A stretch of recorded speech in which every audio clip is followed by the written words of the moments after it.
Assalamualaikum warahmatullahi wabarakatuh. Selamat pagi. Perkenalkan, nama saya Setia Palapattika. Saya dari mahasiswa Universitas Serang Raya.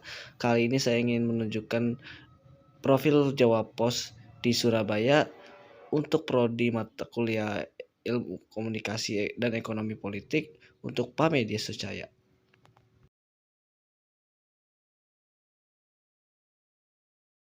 Hari ini, tepatnya saya sedang di Geraha Pena, Surabaya, Jawa Timur.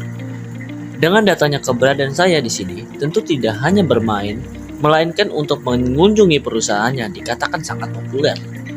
Karena sudah menaungi perusahaan surat kabar di seluruh Indonesia berjumlah 125, dari Sabang hingga Merauke.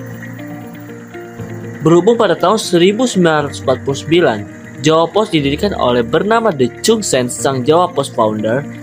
Saat itu The Chung Sen hanyalah seorang pegawai bagian iklan sebuah bioskop di Surabaya. Saat itu, Sen harus memasang iklan bioskop tersedia di setiap hari di surat kabar hingga lama-kelamaan dia tertarik untuk membuat surat kabar sendiri. Setelah sukses dengan Jawa Posnya, The Chung Sen mendirikan pula koran berbahasa Mandarin dan Belanda. Namun perjalanan Jawa Pos mengalami lika-liku perkembangan bisnis. Pada tahun 1982, total sirkulasi Jawa Pos hanya mencapai 6.000 per kopi per hari. Akhirnya pada umurnya yang ke-78, Sen memutuskan untuk menjual Jawa Pos pada PT Graffiti Press yang merupakan penerbit majalah Tempo. Jawa Pos mengembangkan menjadi media yang cetak terbesar di Jawa. Jawa Pos juga bagian dari Jawa Pos Group, jaringan media terbesar di Indonesia. Dengan lebih dari 200 media tersebar di Indonesia, Jawa Pos Group berhasil menyediakan informasi lengkap, terdepan, dan terpercaya di tanah air. Setelah itu, di bawah kepemimpinan Dahlan Iskan, pada tahun 1989, Jawa Pos menciptakan banyak terobosan sehingga tumbuh pesat. Dari sebuah koran kecil di Surabaya yang didirikan pada 1 Juli 1949, Jawa Pos kini sudah merambah media televisi, event, dan digital. Jawa Pos memasuki bisnis digital pada 2014 dengan menghadirkan jawapos.com. Dalam perkembangannya yang relatif singkat, pada 2016, jawapos.com menyediakan beragam fitur online dalam format multimedia atau teks, foto, dan video, dan multi-platform seperti website, mobile site, dan mobile app. Seiring dengan makin meluasnya penggunaan internet di Indonesia, pada 2017, Jawa Pos mempersembahkan the new and improved jawapos.com flawless and clean design, menyajikan pengalaman membaca kelas dunia. Rubrikasi berita yang beragam berisi artikel-artikel berita cerdas dan mendalam, serta didukung strategi marketing inovatif dan terintegrasi.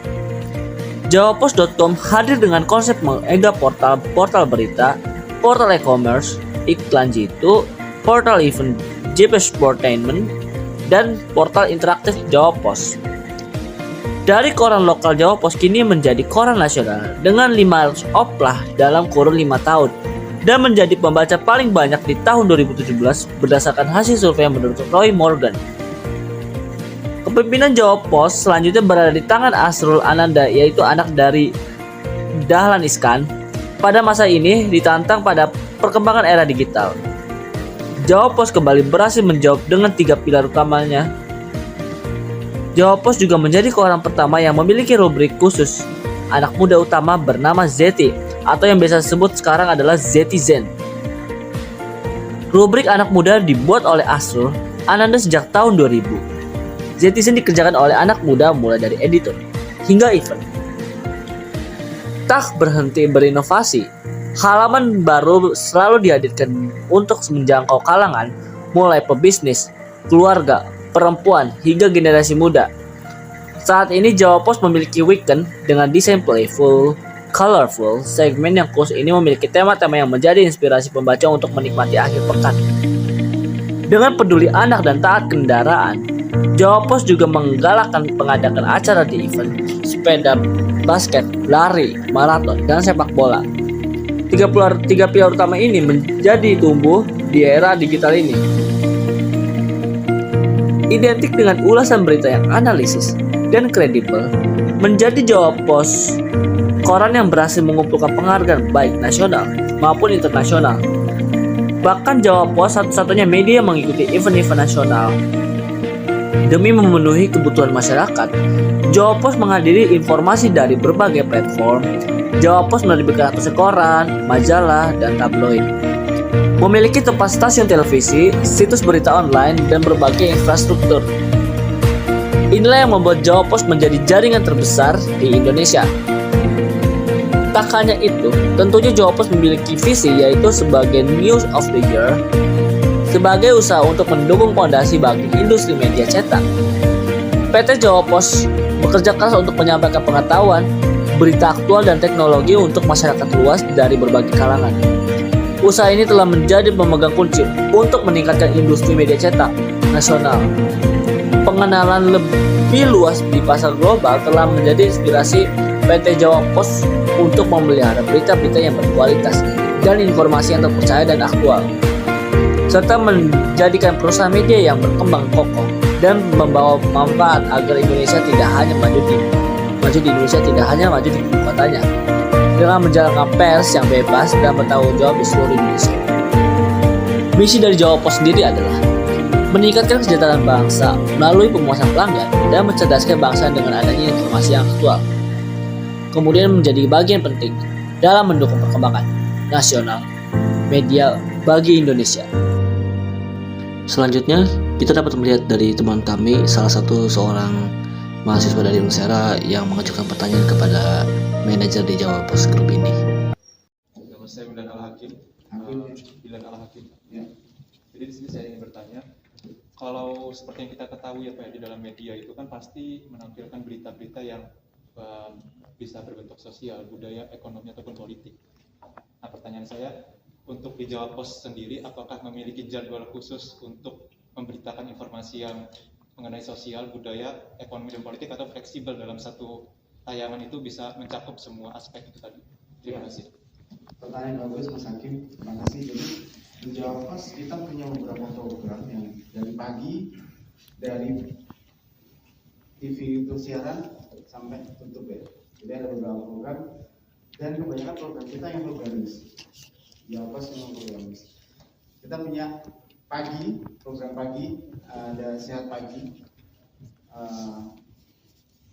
Spesifik kita ngomongin kesehatan. Jadi kita mendatangkan dokter-dokter, spesialis dan membahas beberapa penyakit yang atau penyakit-penyakit yang common ya. Seperti itu, atau membahas tentang kesehatan seperti itu. Jadi fokus kesehatan. Kemudian kita ada lagi program jalan-jalan pagi-pagi ada juga. Nah itu lebih ke kuliner ya, lebih soft ya. Kemudian update siang. Nah update siang ini lebih kasus politik ya, organik lah. Kita organik dari kita bukan cuma dari Surabaya aja ya. Jadi kita ada Bali, Surabaya, Madiun, Semarang, DKI Jakarta, mungkin Banten juga nanti ada, insya Allah. Nah, kemudian jam 1 siang kita ada update bisnis. Nah itu tentang bisnis, fokus tentang bisnis. Nah sebenarnya yang kita fokuskan bukan bisnis yang secara makro ya, tapi kegiatan bisnis atau peristiwa bisnis yang ada di lokal. Misalnya ada launching apa, ada UMKM apa yang ada di daerah itu. Jadi nggak cuma yang ada di Surabaya yang saya sebutkan tadi, ada juga yang ekonomi makro jadi kita bahas. Misalnya sawit, misalnya apa saham namanya juga kita bahas. Tapi sebenarnya goalsnya nanti bisnis ini kita bisa membahas yang lebih mikro. Kita perkenalkan ini Mas Dista. Halo. Mas Dista ini dulu backgroundnya radio. Kalau teman-teman mau belajar nanti bisa kontak-kontak Mas Dista ya. Lanjut, kemudian di sore kita ada program isu jam 5 sampai jam 6 petang itu program infotainment. Jadi ini stop. Kemudian jam 6 petang sampai jam setengah 8 kita punya program update petang. jam 8 sampai jam 9 kita punya program ganda. Ganda ini lebih soft lagi juga. Kalau yang atlet petang organik kayak atlet siang, politik seperti itu dan lain-lain. Ekonomi juga. Jam setengah 10 sampai jam 11 malam itu ada atlet malam yang organik juga. Jadi sebenarnya yang bisa saya jawab ada yang organik juga, ada yang macam-macam, ada juga yang spesifik. Jawab yang Terima kasih Pak.